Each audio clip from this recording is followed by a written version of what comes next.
আসসালামু আলাইকুম। প্রতিদিনের মতো আমি হোসেন মাহমুদ ইরাক থেকে।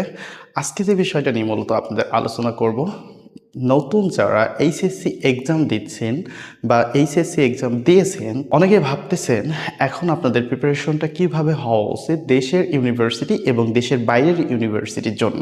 অনেকে বর্তমানে আপনারা প্রিপারেশন নিচ্ছেন দেশের ইউনিভার্সিটির জন্য, অ্যাডমিশন টেস্টের জন্য। তো আমার পার্সপেক্টিভ থেকে দেশে এবং দেশের বাইরের ইউনিভার্সিটির জন্য একসাথেই প্রিপারেশনটা নিতে পারে। যারা ফ্রিতেই পড়াশোনা করতে চাচ্ছেন দেশের সুনামধন্য ইউনিভার্সিটিগুলোতে, সেই সাথে বর্তমানে যুগ হিসেবে বাইরের কান্ট্রির ইউনিভার্সিটিগুলো দিনকে দিন জনপ্রিয়তা পাচ্ছে তাদের ইউনিভার্সিটির স্কলারশিপের জন্য এবং সাথে পড়াশোনার মান উন্নয়নের জন্য। সেই সাথে ইউনিভার্সিটির র্যাঙ্কিং তো আছেই।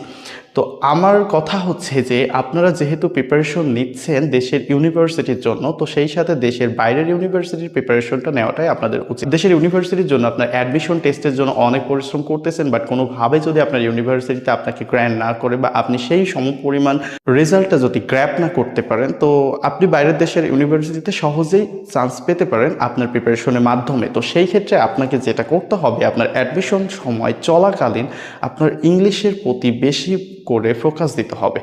এবং এই যে সময়টা আপনার যাচ্ছে, আপনার অ্যাডমিশন সময় মানে হচ্ছে নিজেকে প্রস্তুত করা, নিজেকে ভালো করে সালাই দেওয়া এবং নিজেকে ইউনিভার্সিটির মতো করে প্রিপেয়ার করা। আমার মনে হয় আপনাদের পড়াশোনার পাশাপাশি ডকুমেন্টগুলো অ্যাটাস্টেড করে রাখেন এবং ডকুমেন্টগুলো ওয়েল অর্গানাইজ করে রাখেন, যাতে আপনারা দেশে এবং দেশের বাইরে দুই ইউনিভার্সিটিতেই পড়াশোনার জন্য চেষ্টা করতে পারেন। ধন্যবাদ।